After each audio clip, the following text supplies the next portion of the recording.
How do you recruit and retain great staff? What does great culture look like? How do you have difficult conversations? The Supporting Leaders podcast connects with leaders in the field to gain insights into these leadership challenges and beyond.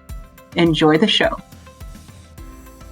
Today's podcast episode is with Dr. Sean Bailey. And if you guys have not listened to any episodes yet, this is the one. This is the one you have to listen to. I thought I knew a lot about leadership, and then I interviewed Sean, and now I'm sitting here thinking, oh my gosh, there's so much more I have to learn about leadership. It's just this, I hope it's going to blow your mind too, because it was fascinating for me to learn from Sean. And I just want to share a little bit more about Sean's background here before introducing you to the show. So Dr. Sean Bailey, he is president of BCG Learning Solutions. He is actually from Brooklyn. He's a highly respected senior researcher, trainer, leadership coach, author, keynote speaker, and humanitarian. He's the founder and CEO of BCG North America, an education, technology, and organizational development company. He is also the Bailey Institute for Research and Development chairman, a public nonprofit research institute bridging the gap between learning research and practical application. For the past 20 years, Sean has specialized in helping organizational leaders and their staff make better decisions in how they grow, develop, and operate to drive better outcomes for themselves, their stakeholders, and the organization as a whole. Dr. Bailey is a firm believer that improper learning is often at the heart of most issues organizations face. A lack of understanding is the root of most dysfunction and disruption. His simplistic leadership journey is brought to life to inspire everyday obstacle overcoming, mistake making, no excuse having, hardworking people who struggle with finding purpose in their profession. His story of truths meant to stir the spirit in all who follow along is about helping people find the will, effort, and energy to do more and with others impacted by their actions. He believes that the energy that we emit is the driving force that propels our leadership influence and that requires no fancy title, position, or place where you sit. In his upcoming book, Finding Your Superpowers in the Place You Left Them, which will be released this March, explores his past, confronts his demons, and learns valuable lessons to help shape the impact of his work. As life unfolds, there are hidden treasures, masked and painstaking moments that are captured along the way. The lasting effect of what it found brings a new sense of clarity and purpose to why he does what he does, and how he wants to help others move forward in their pursuits. The book, the visual images, the stories, the moments of transparency are meant to serve as a testament that what we experience needs to be used to fuel our passion while teaching others. It's not the end of the journey that's the treasure, it's the journey itself. If that message was inspiring to you, just wait until you hear the show where a lot of what is written in his bio just truly comes to life. So here we go.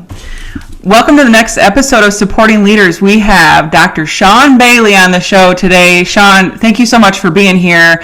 We had a chance to chat before, and I said probably like 55 times that day, oh, I wish I would have recorded this. And it was just a casual conversation. So I'm really excited to see where this goes, and I just really appreciate you taking the time to be with us. Oh, thank you for having me. I appreciate it. And the conversation we had the other day was also very powerful. So I'm looking forward to where we go today. Wonderful. Okay, so when people look you up on LinkedIn, Sean Bailey, you have some letters behind your name. EDD. What's the next one? Is it CPLP? Is that what it is? So what are those? What does it mean for those of us who aren't familiar with that space? And what do those designations mean for you?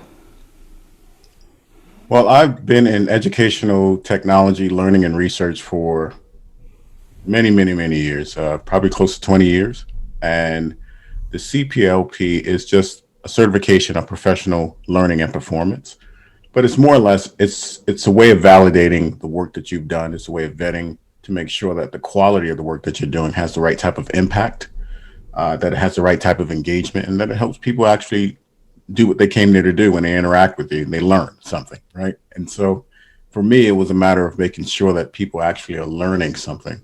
And not just showing up. And so that designation, although it's just letters, it's the work behind it, it's the passion behind it, I think that makes those letters come to life, right? Earning your doctorate is just another thing, right? You go through the term and the trials and the late nights, and you practice and you research and you study and you do all these things to get yourself to a place of competence.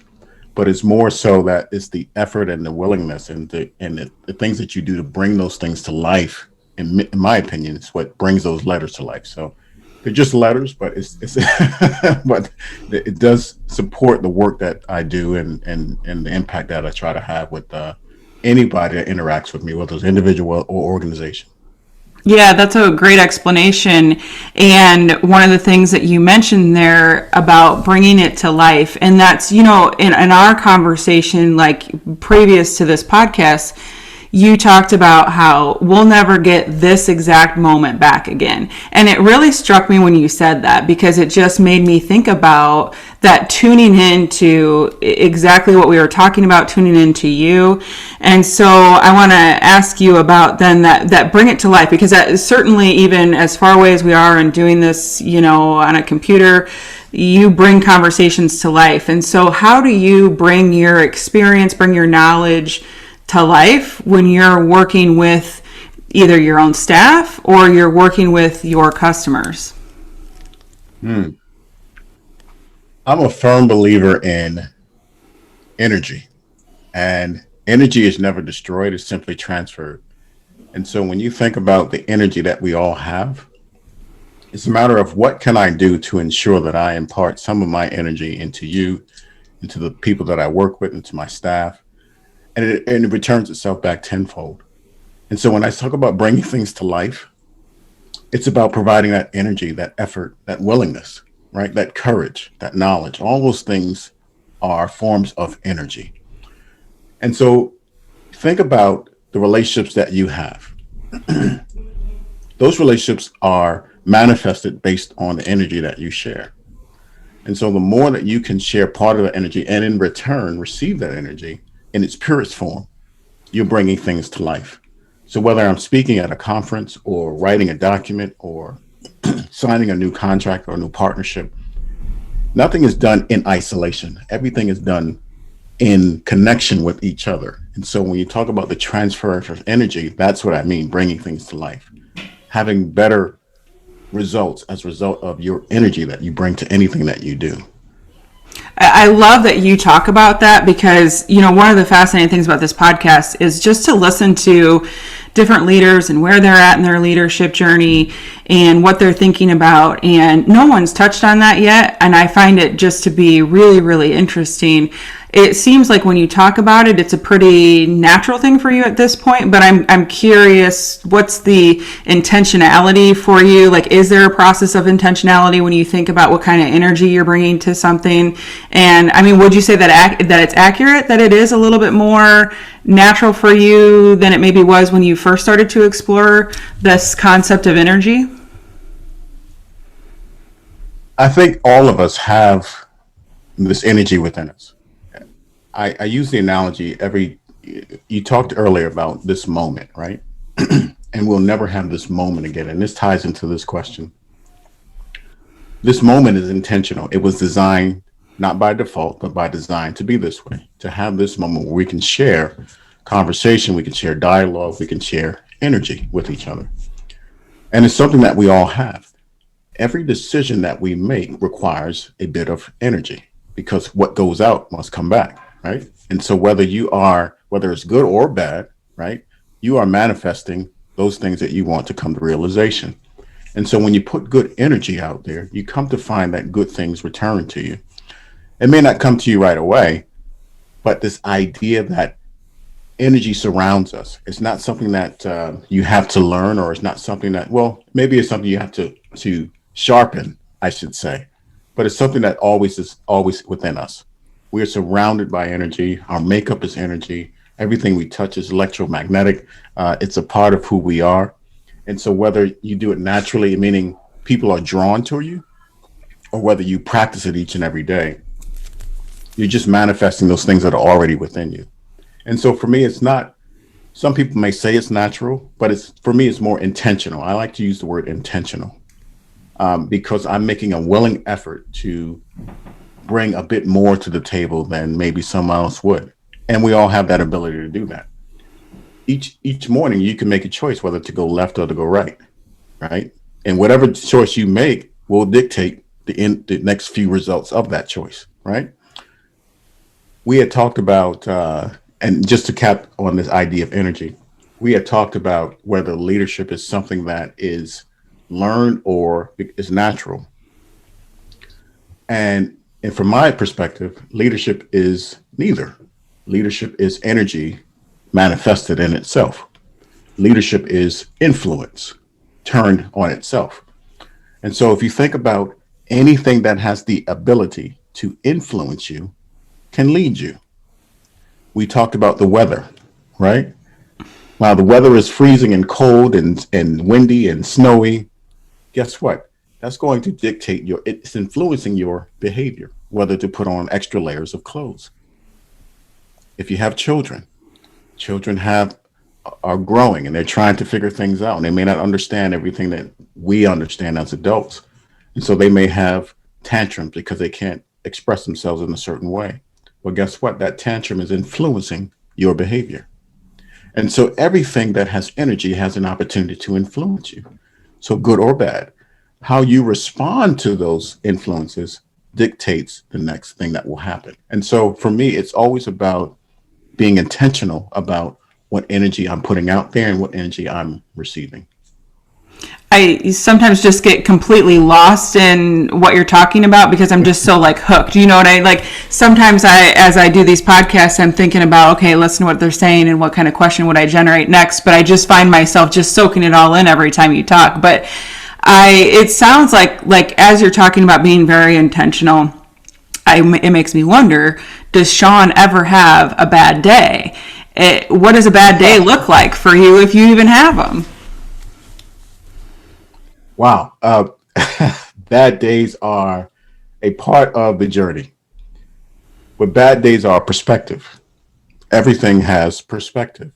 So I can say to you, okay, Lisa, it's going to be cloudy today, right? And your perspective was, oh boy, it may not be a good day, or I could say the sun is not as bright today. Same cloudy effect, but different perspective, right? And so I like to think of things about bad days, how you define bad as perspective. Regardless of what the day is, it's a matter of what I learn from it, what I learn about myself, what type of energy did I put out there to draw that back to me? What did I attract? What did I manifest? Use my words, use my writing, anything that I can do to determine what it is that I'm supposed to learn in that moment. Once again, we all have these moments that we'll never get back again. I had the unfortunate experience of burying not me personally, but my uncle passed away. And his funeral was on yesterday. And so because of, COVID and social distancing, we had to tune in via Facebook to watch the funeral. And I watched the funeral in its totality, about an hour long. And one of the things that one of the speakers said in giving the funeral was getting things in order. And he talked about it from three perspectives. The first perspective was getting your affairs, your house in order. The second perspective was getting your relationships in order, right? And then the third perspective was whatever your spirituality, whether it's God or something else, whatever you choose to gravitate towards worship, whatever energy that speaks to you, get that in order, right? And even in losing someone, which is some would consider a bad day, guess what? I learned those three things. So every bad thing that someone perceives as bad has a blessing and a learning opportunity in it. You've just got to be silent enough to be able to listen and not be controlled by the influence of what you consider to be a bad thing. So, yes, I do have quote unquote bad days. I have bad conversations. I have bad contracts. I have bad days where employees may not do what I need them to do, or contractors. But if I silence myself enough, I can listen to what the lesson is in those perceived quote unquote bad things. And from there, I can develop whatever energy I need to get through those bad things. Perception is amazing. My grandmother used to always tell me that how people perceive you is how they'll treat you. If you perceive things to be a bad thing, guess what? You may act accordingly. But if you perceive something to be, as it is, a lesson to be taught to you, you will also act accordingly. And as a result of that, your energy will respond and manifest whatever it needs to do at that time in that moment. Wow. I mean, I really appreciate you sharing that story, because I think it does remind us to embrace it all, right? Like, we're not going to get out of this alive, and so just to soak up every moment and what can we learn from it. I do want to switch gears with you a little bit. You had this, I feel like you almost kind of have two career journeys happening, but you had this long career, and then you stepped out and took some risks and started your own consulting group. And so you work with people all of the time about how to work with their staff and how to move their goals forward. Listening to you talk, I hear this journey of you. I hear how it seems like you've worked a lot on yourself and you have tremendous insight. I'm curious how you take that, and now as somebody who supervises staff and is the president, CEO of a company, how do you help instill some of the things that you've learned into the people who work with you? I consider it an awesome responsibility, Lisa, to help people to think for themselves. And that's kind of where my position is, right? Mm-hmm. We all have awesome gifts. We all have talents and wonderful insight. We all have it. It's a matter of honing it and using it for the benefit of others, to be a service to others. The best thing I can do for you is to help you think for yourself. Why? Because it'll help you own those solutions to the problems that you may have. And so when I work with individuals, when I work with staff, when I work with clients, my goal is to obviously look at what the problem is that they say that they're having, but ultimately help them own the problem, help them be accountable to the problem, and think about ways to solve it on their own. What happens when you do that is you drive a better level of commitment, not just for yourself, but for everyone involved, right? And so this self-actualization that you're talking about, which I'm assuming you're talking about, is something that had to come over time. And it's still evolving. It's still a work in progress. Every day is an opportunity. I'll say it again. This moment that we have will never be the same again. And if I'm not paying attention, I will have missed the opportunity to grow even more. And so when I'm in these one-on-ones or I'm in these conference calls or these Zoom meetings, my first order of business is to pay attention. Pay attention to what's around me, pay attention to my surroundings, pay attention to what I hear, what I witness, what I don't see, what's not being said. All of those things are teachable moments. And what I'm helping people understand is to pay attention to those teachable moments. I have a book that'll be out on the shelves on 27th of March. And I know we're not talking about that, but in the book, I talk about be willing and open to be taught. And that idea of being willing and open to be taught is kind of what drives my business, my culture, right? The people that I work with. Be willing and be open to be taught. That's one of the first things I say to people before we even take the meeting. Everything I say to you may not be comfortable with, right? It may not make you feel warm and fuzzy, but my job is not to make you feel warm and fuzzy. My job is to help you think. And if I can help you think, we have already started winning the battle. That's good. That's good. I think about this idea, even in my role in a leadership position, but of being a coach, and sometimes I think it's easy to think, gosh, I want to coach them to think like I think, or, understand some of the strategies that I understand. But I love that perspective of I'm going to coach them to think, to arrive at their own conclusions about things, but give them almost that gift to be that committed when you can help them in that way. So I just love that perspective. Here's a question I have for you.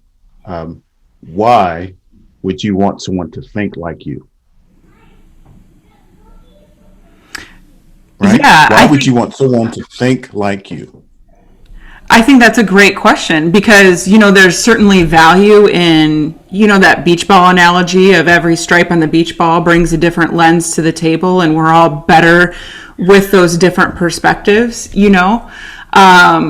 Sometimes I think about my own journey and some of the things that I've learned, and sometimes I just wish that I could bottle that up a little bit and share it with somebody. And so that's, I think, the perspective of oh, if I could teach somebody that, but everybody's journey is unique. But there is in itself the lesson. Your journey, your experiences, your testimony should be used to help them think for themselves.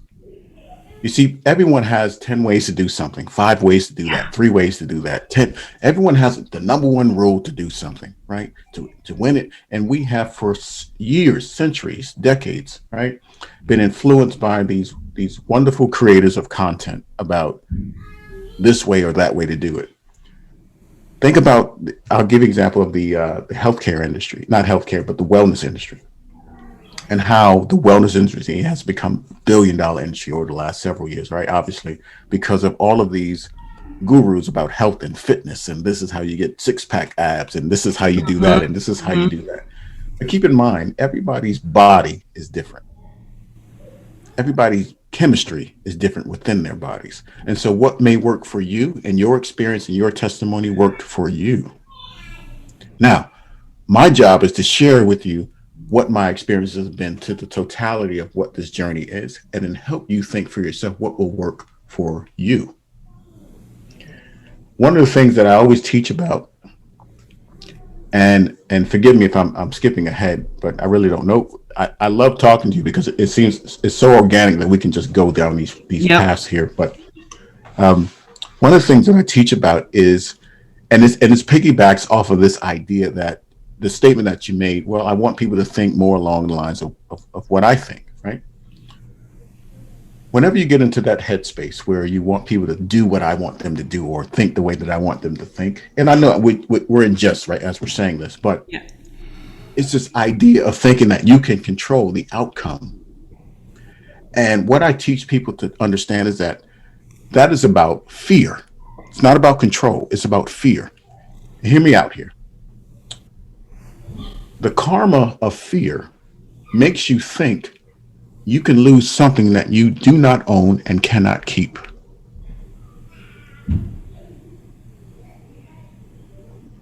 We weren't placed here to own anything. We were placed here to be a vessel. So as we attain information, knowledge, and experience, our job is to pass that along, to channel that along, so that other people can use that for their own experiences, so they can use it for their benefit. So sorry, that was something that's this is like my Sunday sermon here. But so my push on that a little bit would be, Sean, what's the name of your company? Remind me. BCG Learning Solutions. Okay, so BCG Learning Solutions. You have goals. You have a strategic plan, I'm sure. So there has to be. For you, there has to be somewhat of I need my staff to accomplish X. I need them to subscribe to the culture that we have here at BCG. Is there a little bit of because what you're describing, yes, I'm being pushed to think a little bit more about how I, coach and work with my staff. But are there some times though where it's but I need you to. You can't just all the time be this thinking what you want to think and moving and how you want to move. What's your response to that? I wear this, and I can show it here. I wear this little, I don't know, you call it a little bracelet or whatever, but on it, it says, "No one fights alone." As a reminder that everything that I have that is attributed to me that someone attributes to me that I built, I didn't do it in isolation. I did it in partnership with every employee, every contractor, every staff mate, every institution that I've worked with, every individual that we've built this culture with. I did it in partnership and not in isolation.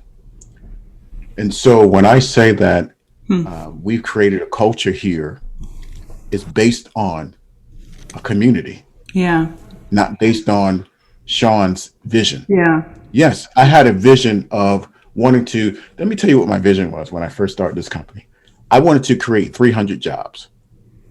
That was my vision. I wanted to create 300 jobs and help people learn better. Those are my 2 points. And so, and in that, I wanted to create a culture where every individual brought their own value to the table. Not my value, their value to the table. I wanted to create a culture where everyone has an opportunity to show their strengths and whatever abilities and talents that they have. I want to create a culture where everyone contributed to our success. And that's what we've done. We've created a culture where I don't have to pull people in any direction. Why? Because they're pushing me to be better. Yeah. There are four things that, as an organization, that we strive to promote every day. And if we do these things, the work will take care of itself. Those four things are knowledge. Always keep pushing yourself for knowledge. The second thing is courage. Always push yourself for courage. The third thing is will. Have the discipline and the will to do the things that you wouldn't normally do, to be consistent. And then when all those three things are done, step back and be silent. Reflect on what we've done. Now, those four principles, if we live by them each and every day as an organization, it allows us to meet every goal that we've set for ourselves. And we do that as a community. Yes, I may be at the top of the food chain, as the organization, as the president of the organization. I get it. There are certain expectations, but what you see on the surface is there's a lot of community and work that goes on behind the scenes to help us create a culture where they're pushing me Yeah. and I'm not pushing them. And that's the difference. Yeah, I mean, like, mind blown right now, and I think that, like, working in an educational setting for most of my career, I think so much about how sometimes that culture, that vision, the strategic plan has already been set. And then in some of my administrative positions, while I subscribe to that 100%, it does sometimes feel like this, like, pulling of the people I supervise to get them going with us, to rowing in the same boat together. But that idea of that just like spins it on its head of like, but if they're creating it with you, then it's not being done to them. That's right. They're part of the narrative that you're creating, right? They're part of the conversation. They're more committed to it than ever before. But we have to be willing and open to be taught. And that's what makes people want to be a part of something greater than themselves. And so that's where we try to do our work. Now, we work with higher education institutions. We work with local and state government. We work with healthcare agencies. We work with manufacturers. And all those industries, as you know, can have distinct personalities, right? They have distinct personas. They have different administrations. But at the end of the day, and really at the beginning of it as well, and in the middle, they all want to subscribe to something that's going to make them better, more efficient, more solution oriented, all those things. And none of those things happen in isolation. Whenever I sit down with an institution, my first order of business, first of all, be willing and open to be taught. But my first order of business is to simply just listen. Listen, what is it that what is it that you are? What is it that you are? I posed this question to you the last time we spoke. Tell me about yourself in 3 minutes, right? You'd be amazed how many people can't do that because they haven't had the time, the space, or the energy to figure that out. So, how in the world can you expect somebody to come along with your vision, your journey that hasn't been set for them, nor have they identified who they are as an individual to even be able to contribute to that journey? We haven't done the work. So, let's stop putting the expectation on people who haven't done the work. You want to make a difference with your staff? Go in there on Monday morning and say, I want to do this exercise with you. I want us all to take 3 minutes of complete silence. I know we've got things to do. We've got emails to respond to, phone calls to call, chats to make. We've got all these things. We've got meetings, this and that. I want us to take 3 minutes. And I want you to take 3 minutes to write down who you are. Some people will give up. Some people will go further than 3 minutes. Some people will stall in the beginning, and then once they get going, they'll get going. But ultimately, that exercise alone will help you understand exactly what it is that they can contribute to the journey. Once you determine that as a leader, now you know what strengths they possess. And I'm not talking about the Myers-Briggs, and I'm not talking about the strengths. I'm not talking about any of those things that we know that are commercialized and out there. Give people a moment to reflect, and you'd be amazed how that changes their whole energy about what they want to do and how they will contribute to the end goal. Yes, This is and what we do. so much of our world is so busy, but creating that space for that, and just even like Zoom world and how we do all of these things through Zoom right now, and there's a lot of great benefits to that, but it's also sped things up so much. And so I love that idea of just creating that space that for time to reflect. We are connected 24/7 in this global economy. We realize that. The average attention span for an adult is about 12 seconds, right? In some cases, less than that. So if every time, Lisa, you're distracted every 12 seconds, how in the world do you get a moment to actually reflect and think? You get very little time to do so. And then we expect people to perform at a high level when they haven't had a chance to think. And so this is once again goes back full circle to what we try to do. We try to help people to think. And once we get them thinking, we give them the space to do that. Then we'd be amazed how the problems become not so big as they used to be. And then we can figure out how to solve those problems. Yeah. Well, Sean, like this has been a masterclass in leadership for me so far today, but I want to come back to your book.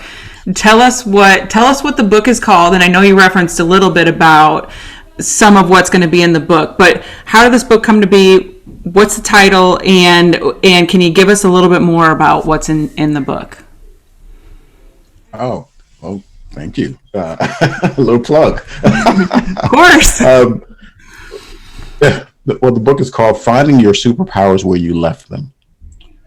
And in the book, I'm a firm believer that without the darkness, there can be no light. For so long, we have reversed that. We think that without the light, there can be no darkness. But think about it. Darkness is complete. It's whole, right? And without complete purity of darkness, light doesn't exist. And so for me, it was about looking at things differently, finding new perspectives as far as where your powers come from, where your energy comes from, where your talents come from, and how to bring those talents back to your profession. We all have our chosen professions, and mine happens to be in educational leadership and technology and research and design and curriculum building and all those wonderful things to help people learn better. But you may be a plumber. You may be someone that works in healthcare or government. It doesn't matter what your position per se is about. It's about how do you bring back the humanity and the relationship that you have to build in order to be successful. So one of the things that I talk about is be willing and open to be taught. Some people might say, well, it's a book on relationships. Absolutely, because everything we do is about relationships. It's the exchange of energy. Whether it's your dog, your cat, your child, your spouse, your colleague, right? Your client, it's all about an exchange of energy. How do you create more sensational and authentic and pure relationships with people just by exchanging energy? How do you drive humanity back into those relationships? How do you drive humanity back into our profession? Technology has been a wonderful advantage, competitive advantage, and advantage overall. It keeps us connected. But at the same token, it also keeps us disconnected. We've become to rely on technology to do some of the basic things for us, right? I met a young person who just got into a new relationship with an individual. And I said, "Oh, how's your new relationship going?" And the response was, "It's going great. We text each other all the time." They don't talk to each other, they text each other all the time. So it's not my place for judgment, it's my place to listen. And I listen and I observe and I'm thinking, wow, yes, technology has made us more connected. At the same time, it's made us more disconnected and out of touch with what people actually need. When we engage with people today, think about it this way: people want a new experience than ever before in how they engage with one another. When they show up, it's my responsibility to help them learn, to help them think. That requires effort and will. And so when I think about the power of that and why this kind of came into my spirit to write this book, for me, it was about identifying all of those experiences that I had and ultimately what made the richest impact as a result of those experiences. And it all boiled down to the humanity of treating people like the people that they are, listening to them, understanding what those things were, helping them think, be willing to be taught to listen to them, be willing to engage with them in the moment that it's happening, right? I tell you, we'll never have this moment again, Lisa. We won't. Why? Because it was designed to be in this time, in this space. Think about our conversation that we had the last time we were together. So much different than it is right now, right? And we even probably talked about what we might talk about. But even in that, we found a new way to explore each other better. And so that's why I say everything has a new experience. And so I wrote the book in order to capitalize on that, to help people understand that this is what we require of each other. Although we think we are more connected, we are more disconnected than ever before, and it's impacting your profession. Let's Wow. get that right. Let's get that right. Let's reset and let's get it right so that we can bring back the humanity back to our professions, whatever profession that you may choose to be in. Well, I'm ordering it. I'm sending it to you so you can sign it and send it back to me. So when can we get it, and when can we get it, and where can we get it at?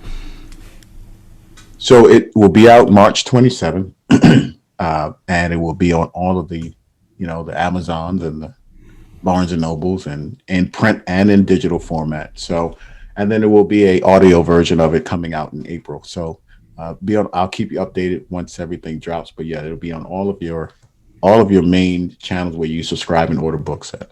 Fantastic. Okay, Sean. So it's the last question. If you've listened to any of the episodes, you may know that this one's coming. But what about leadership do you know for sure?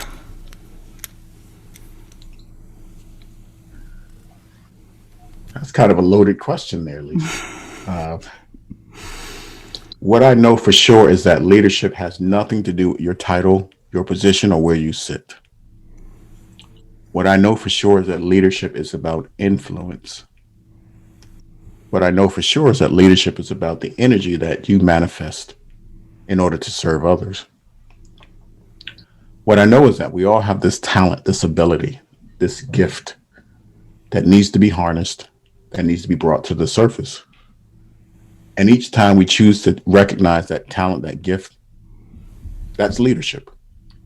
Leadership is intentional. Leadership is willful. Leadership is courageous. And all those things don't require a position to flex its muscles. When you think about leadership in its most pure form, it's about the intentional effort to make a choice every time you're faced with a crossroad. I can choose to offer a good word of encouragement, and that takes nothing out of me.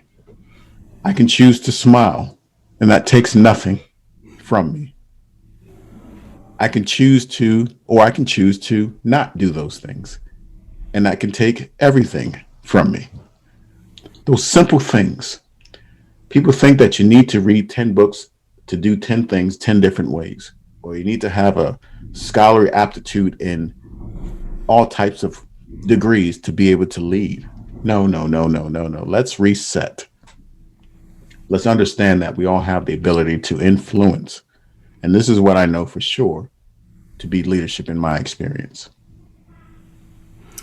Dr. Bailey, that was incredible. And I just want to have a podcast interview with you every Sunday morning, because I feel like I am just charged up and ready to go. And like I said too at the beginning of the show, I mean, the last time when we talked, we were talking about what we were going to have on the podcast, and we talked for, I think, close to an hour, and that conversation just it stuck with me ever since. And I've really looked forward to today to be able to interview you, because I knew it was going to be just as good, as not better, of a conversation. And so I so much appreciate your time. It's been nothing but a pleasure to be able to talk with you, and I really hope that other people listen to this, because I know without hesitation that other people will be able to glean something from this as well. Thank you, Lisa, for having me. I appreciate you. Anytime you need anything, just reach out. I'm there for you. Awesome. Will do. Thanks for listening to the Supporting Leaders podcast. For more on supporting leaders, go to www.supportingleaders.org. Here you'll find links to the YouTube versions of our interviews and links to the podcast. You'll also find articles on leadership. To join in on the conversation, find the Supporting Leaders group on Facebook and find us on Instagram at Supporting Leaders.